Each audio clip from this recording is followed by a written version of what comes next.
네, 오늘은 절망의 변곡점에서 하나님을 의지하다라는 제목으로 계속해서 시편의 말씀 우리가 함께 나누고자 합니다. 절망한 변곡점에서 하나님을 원래 의지하라인데 또 여러분이 너무 또 이렇게 의지하라라고 강압적으로 명령형으로 얘기를 하면 좀 부담을 가지실 것 같아서 말씀 그대로 우리가 의지하기를 원합니다 라는 마음으로 다소 샤이하게 제목을 정해봤습니다. 우리가 잘 아는 대로 이 말씀은 누구의 시편이죠? 주인공이 지은이가 바로 이스라엘의 두 번째 왕이었던 다윗 왕입니다. 다윗 왕이 위기가 참 많았죠. 어려움이 많았습니다. 삶의 굴곡이 있었고 삶의 어려운 순간순간들이 있었습니다. 그러나 그가 그러한 절망과 위기와 낙심될 것만 같은 그 순간에 인간적인 마음으로 무너지는 것처럼 보였지만 무너져야만 하는 그 상황 속에서도 믿음을 붙잡았다는 거예요. 하나님을 의지했다라는 것을 오늘 말씀이 보여주고 있는 것입니다. 시편에는 다윗의 시편이 가장 많은데 절반 정도가 다윗의 시편인데 많은 시들이 이러한 비탄과 절망과 아픔을 보여주고 있지만 그 가운데에서 멋지게 하나님을 붙잡고 일어서는 다윗의 마음을 우리가 읽을 수 있습니다. 오늘 내용은 절망이 담긴 절규. 그래서 첫 번째로 절규와 기도와 찬양이 이렇게 반복이 되고 있습니다. 그래서 1, 2절에는 절망을 절규하고 있어요. 너무 힘들다는 거 이제 절규를 통해 하나님께 쏟아내고 있고 3, 4절에는 간절한 고백이 담긴 기도를 하고 있습니다. 그러나 내가 절망 중에도 하나님을 의지할 것이다. 하나님이 도우실 것을 믿습니다라는 기도를 드려요. 대단한 거죠. 절망의 순간에 우린 보통 어떻게 합니까? 무너지죠. 그리고 하나님을 더 멀리하는 경향들이 있습니다. 참 신기합니다. 그리고 마지막으로 구원의 기쁨에 감사하는 찬양을 드리죠. 즉 절망 속에서도 하나님께 나아가 간절히 기도하면 나의 모든 근심과 슬픔이 감사와 찬양으로 변하게 된다라는 말씀이 오늘 말씀의 주제입니다. 여러분 신앙이 무엇이라고 생각하십니까? 저는 신앙은 대부분이 기다림이라고 생각을 합니다. 신앙의 주된 포인트는 무엇이다? 기다리는 거예요. 잘 기다리는 것이 좋은 신앙이 될 수 있다라는 것입니다. 신앙은 기다림이고 기다림은 우리에게 영적인 위기의 순간을 줍니다. 그래서 우리는 굳이 기도의 응답뿐만 아니라 여러 가지 삶에서의 기다림을 견디는 순간순간들마다 굉장히 견디기 어려운 모습을 보이는데 하나님께서는 오늘 말씀을 통해서나 신앙적인 영적인 힘으로 우리에게 늘 기다림, 인내의 중요성을 강조하고 계시는 것입니다. 여러분에게도 기다림의 순간이 있지 않습니까? 내가 좋아하는 그 상대방에게 고백을 하고 그의 대답을 기다리는 그 순간들 얼마나 조마조마합니까? 그렇죠? 어떤 대답을 해줄지 저는 아직도 되돌이켜보면 그 순간순간들이 기억이 나거든요. 가장 조마조마했던 순간들이었던 것 같습니다. 그리고 여러분의 기도의 응답들 어떠합니까? 취업을 위해서 준비하는 그 순간 좋은 응답이 있기를 기도하는데 응답이 더딘 순간 다윗보다 더 절규하며 하나님을 부르짖지는 않는지요? 혹시 여러분 요즘 주식시장에서 고점에 물려서 언제 다시 이게 뚫릴지, 언제 저점이 바닥을 치고 이제 그것이 회복이 될지 물어보는 청년들이 많이 있을지도 모릅니다. 혹은 배송을 시켜놓고도 그 배송이 빨리 되지 않아서 기다림 가운데에서 지쳐가는 사람들이 있을지도 모릅니다. 이처럼 우리는 삶 가운데에서 기다림을 통해 위기를 경험한다는 사실을 잘 알 수 있습니다. 그럴 때마다 많은 그리스도인들이 고백을 해요. 그 기다림 속에서 응답이 없는 상황 속에서 지쳐가면서 자기의 믿음이 시험에 빠지기 시작합니다.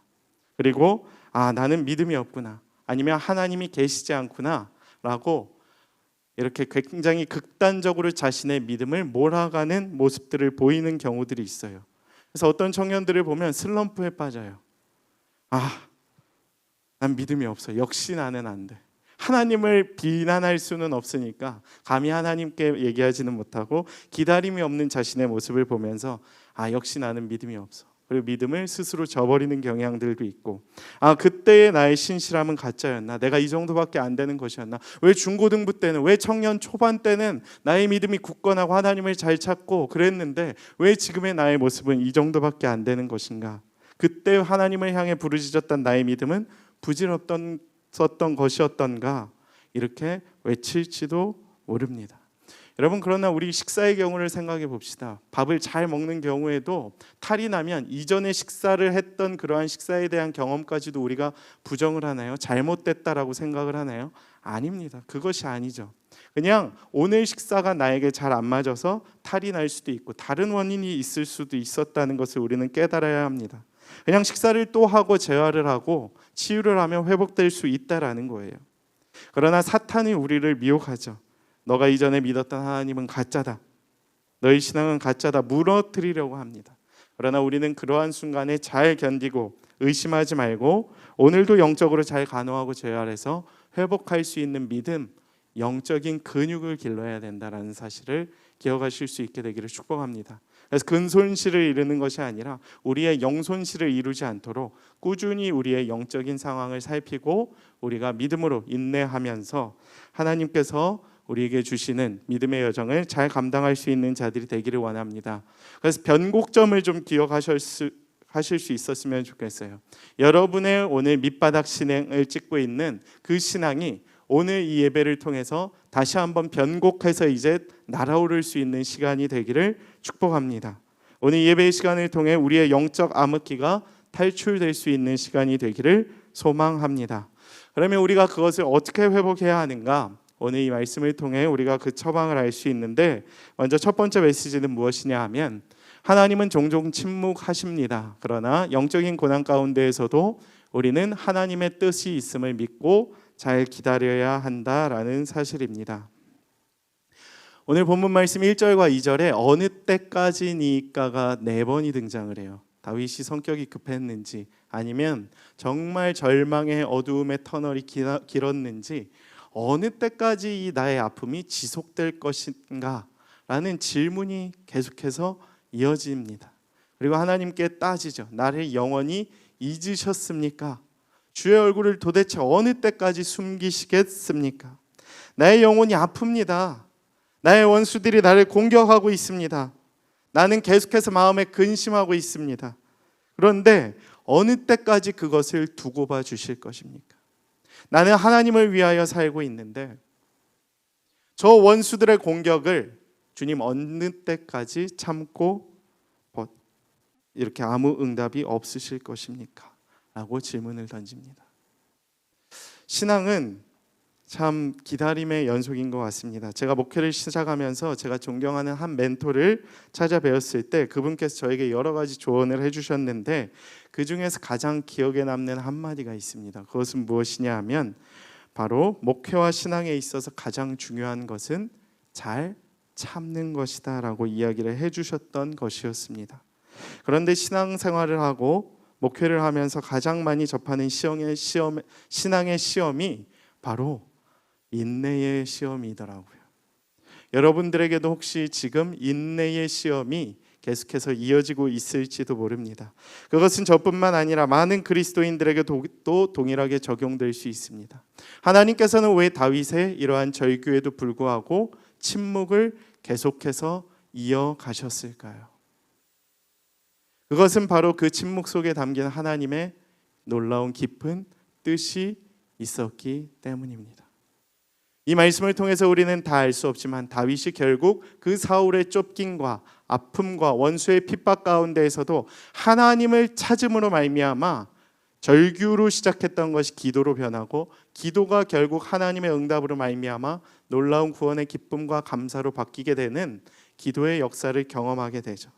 그래서 그 인생이 결국 어떻게 변화됩니까? 원수의 핍박 가운데에서도 하나님께 놀랍게 쓰임받는 인생으로 변화되지 않습니까? 결국 그 어려움 가운데에서도 하나님의 응답을 경험함으로 말미암아 그의 인생이 변화되는 것을 우리는 잘 알 수 있습니다. 이와 같은 다윗의 상황을 볼 때 우리는 무엇을 알 수 있느냐? 하나님의 침묵이 결코 잘못된 것인 것만은 아니다. 오히려 우리는 그 침묵의 시간을 잘 견디고 그 가운데 담겨져 있는 하나님의 놀라운 뜻이 있음을 믿고 기다리며 나아가야 한다라는 사실을 기억해야 합니다. 영적으로 매우 강건한 사람들도 간절히 바라는 기도의 오랜 기다림에 지칠 수 있어요. 여러분, 그 지침에 낙심하지 않게 되기를 축복합니다. 기다리면 되는 거예요. 지쳤다고 자신을 평가절하하지 않게 되기를 축복합니다. 그 가운데 하나님의 뜻이 있는 거예요. 지칠 수 있는 거예요. 낭망할 수 있는 것입니다. 신실한 사람이 자신의 믿음을 잘 지켜나가다가 이런 오랜 기다림의 순간에 지쳐서 믿음을 잃어버리는 경우들이 너무나도 많기 때문입니다. 저는 특별히 청년들에게 권면하고 싶은 것은 지칠 수 있어요. 낙심할 수 있습니다. 그러나 그 낙심이 자기 파괴로 이어지지 않게 되기를 축복합니다. 다윗은 적어도 그 위기 가운데서 절규했지 자기를 파괴했던 것이 아니라 오히려 기다리고 하나님을 믿고 의지했더니 그 가운데 담겨져 있는 하나님의 놀라운 뜻을 발견하고 이겨냈다라는 사실을 우리가 기억하실 수 있게 되기를 축복합니다. 저는 여러분들도 그 어려움 가운데에서 인내의 순간에 하나님을 붙잡는 그 행위와 믿음과 담대함을 보일 때에 하나님께서 여러분을 능히 일으켜 주시리라 믿습니다. 오히려 하나님의 때가 반드시 옴을 기억하면서 낙심하지 말고 하나님을 멀리하지 말고 오히려 하나님께 부딪힐 수 있게 되기를 축복합니다. 나의 모든 아픔, 나의 모든 어려움, 나의 모든 환난을 하나님께 토해내세요. 다윗과 같이 어느 때까지 주님 나를 이렇게 내버려 두시겠습니까? 자꾸 외치고 자꾸 이야기하고 자꾸 불평과 불만을 쏟아내면 하나님이 그 인내의 순간에도 결국 응답하신다는 거예요.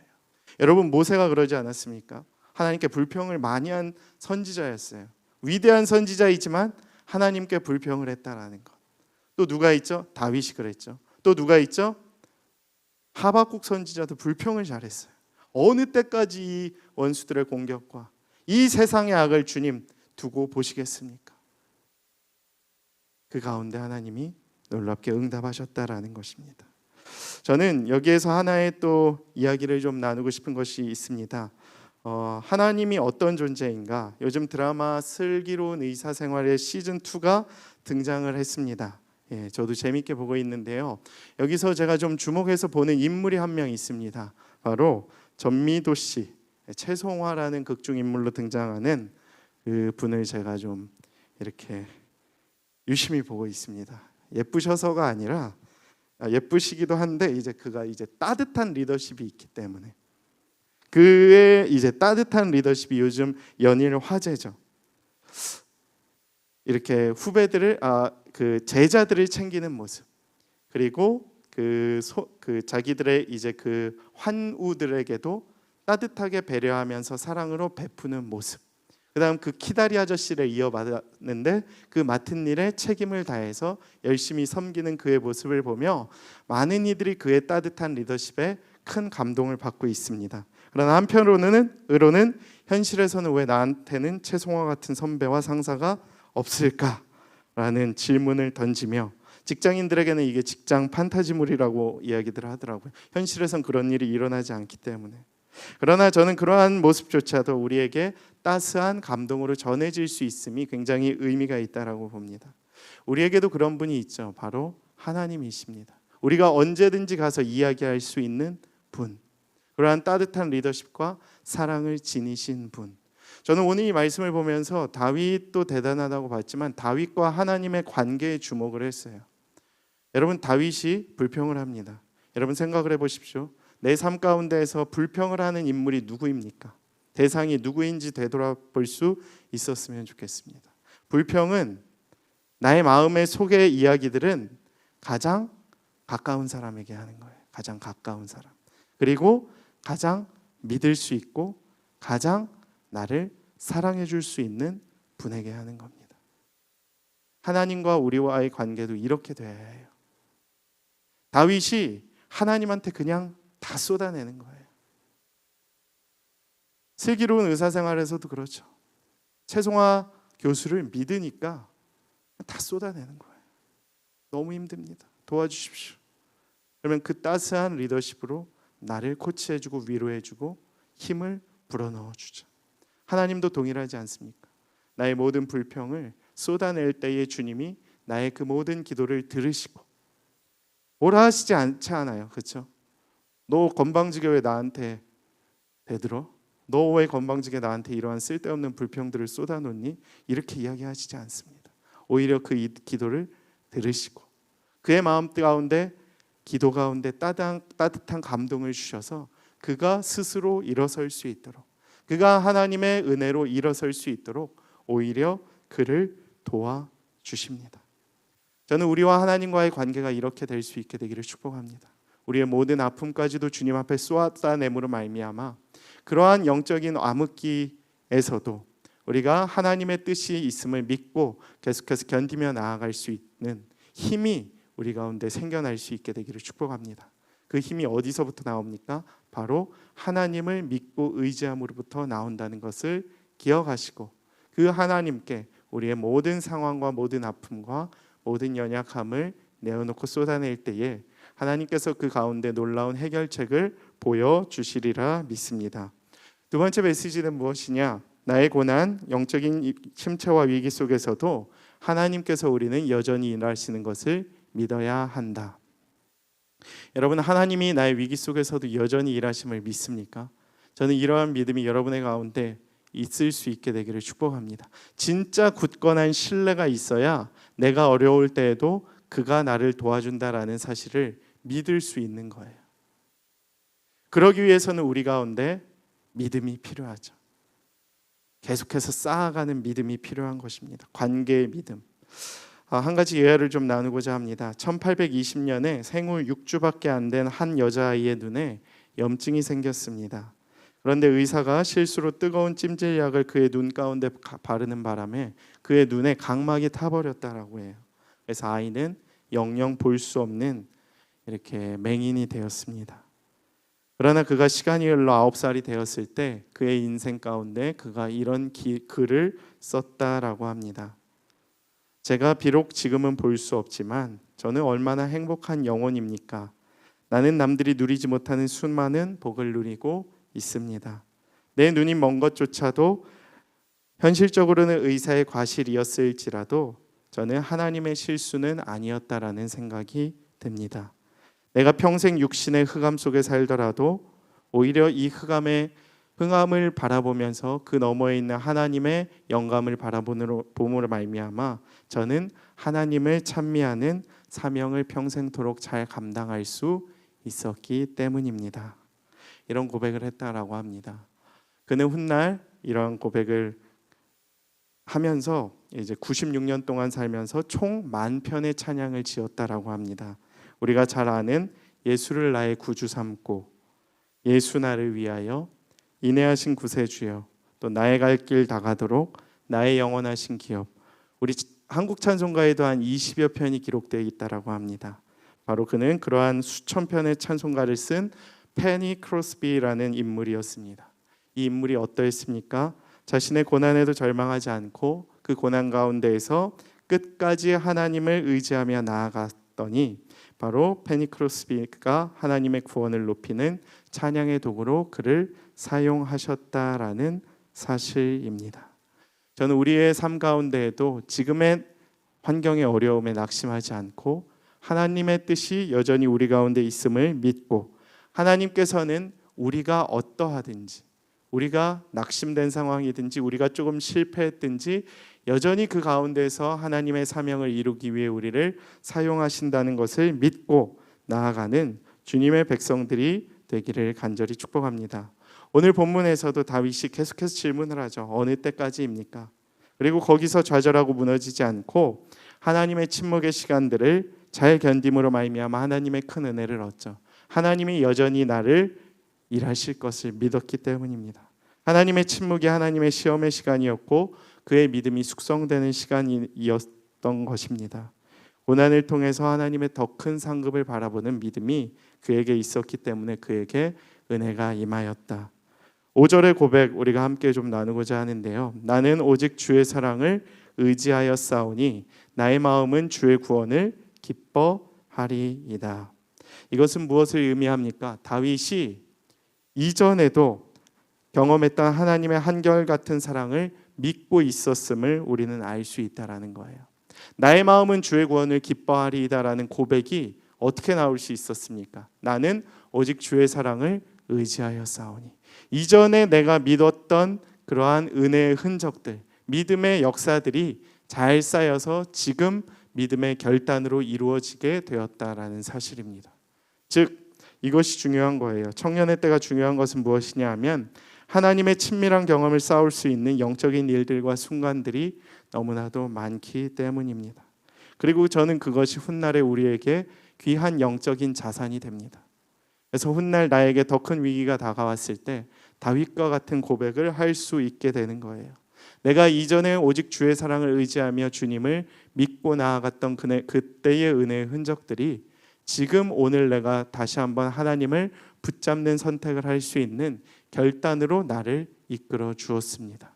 이러한 고백이 여러분의 삶 가운데 나타날 수 있게 되기를 축복합니다.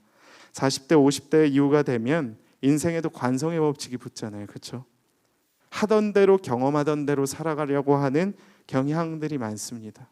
여러분 지금은 청년의 때니까 여러분의 의지대로 여러분의 삶이 움직여지는 경우들이 많은데 가정을 이루고 내가 할 수 있는 것들이 제약이 있고 나의 힘과 나의 이제 건강이 쇠하여지면 하던 대로 하는 게 제일 편하거든요. 믿는 대로 움직이는 경향들이 있습니다. 그래서 젊었을 때에는 사업에 실패를 해도 패기와 열정으로 다시 일어설 수 있지만 중년 이후에는 그것이 좀처럼 쉽지 않다고 하잖아요. 신앙과 믿음도 마찬가지입니다. 청년의 때에 최대한 많은 은혜의 흔적들을 남겨야 하나님과의 소중한 친밀한 관계를 가져놔야 인생의 후반기에도 나의 영적인 위기 속에서 하나님을 향한 믿음과 의지를 결단할 수 있는 영적인 근육과 힘이 생겨요. 지금 그것을 잘 다져놓을 수 있게 되기를 축복합니다.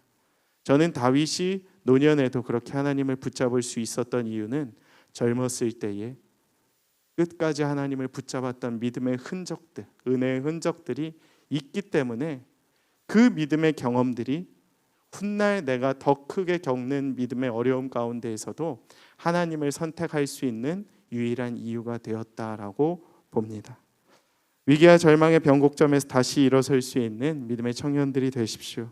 이제 하나님을 의지하십시오. 믿고 일어서는 거예요. 변곡점이 최저점이 되어서 다시 영적인 위기의 반전의 역사를 만들어내는 그러한 믿음의 역사가 우리가 되기를 축복합니다. 두 가지를 권면드리겠습니다. 청년의 때에 하나님의 은혜의 흔적을 많이 남기십시오. 두 번째로 나의 모든 시선을 위대하고 강하신 하나님께 두십시오. 나의 모든 그러니까 영끌을 하는 거예요. 나의 모든 영적인 끌어옴을 다 하나님께 집중하는 거예요. 그러면 하나님께서 그 위기의 순간에도 나와 함께 하실 것입니다. 그리고 나를 다시 일으키시고 고난 가운데에서도 내가 절망하지 않고 이제 다시 딛고 일어날 수 있는 믿음의 청년들로 변화시켜 주실 줄 믿습니다. 우리 오늘 이 말씀을 기억하면서 우리 하나님께 찬양하며 나아가도록 하겠습니다.